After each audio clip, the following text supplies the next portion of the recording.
highest protein I can in the dog food, and yours is only 22%, and that's why I can't feed Kumpy. My breeder said I have to have high protein.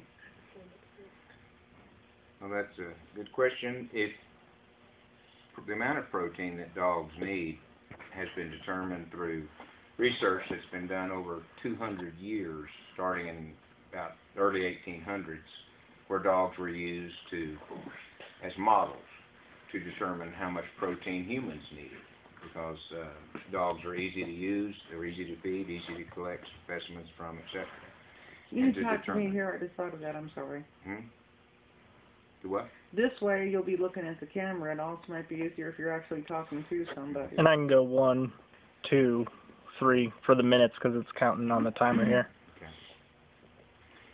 And as far as answering the question, though, let's see. My breeder says I should find the highest protein dog food available. I say protein is good for dogs. Protein is one of the primary nutrients dogs do need. And the question often arises is, how much protein should I feed my dog? And it's a good question. It needs to be explored with factually so that you make the right decision.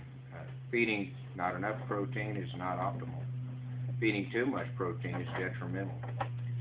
And the amount of protein an animal receives a day is a function of how much in grams or ounces of food the animal eats a day times the percentage of the protein that's in it. So you know the quantity, the volume of the protein that they got a day. For instance, you could feed a normal protein dog food of around 22 to 23% at normal dog food volume levels a day, depending on the dog size, a couple of cups, let's say, and you will get a certain number of grams of protein out of that. Whereby if you fed a dog food that was 30% protein and you fed 1.5 cups, you would be feeding the same amount of protein a day as the 22% protein at 2 cups. So the percent of protein only times the volume is going to determine the protein intake a day.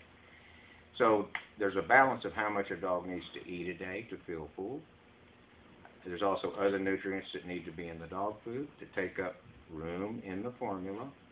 And so it comes to the point that a number of scientists over a number of years, starting in the early 1800s, were studying nutrition for humans primarily, but were using dogs as the models to determine how much protein or how digestible certain types of protein were. And what they determined is, and that from the 1816 through the early 1900s and then forward, until we really got modern technology rolling in the late 50s, early 60s, and then even further jumps in technology in the 80s, being able to determine the levels of protein needed, what type of protein, how digestible is it, strictly just for dogs.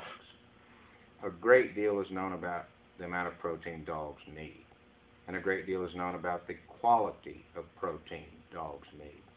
And protein is comprised, it's made up of amino acids. There's 10 essential amino acids that need to be in a dog foods program, or a dog's daily nutrient program. So whether you make your own dog food, whether you buy dog food, whether it's canned or dry, it needs to have those 10 essential amino acids in that food, and it needs to have them in the correct ratio to each other.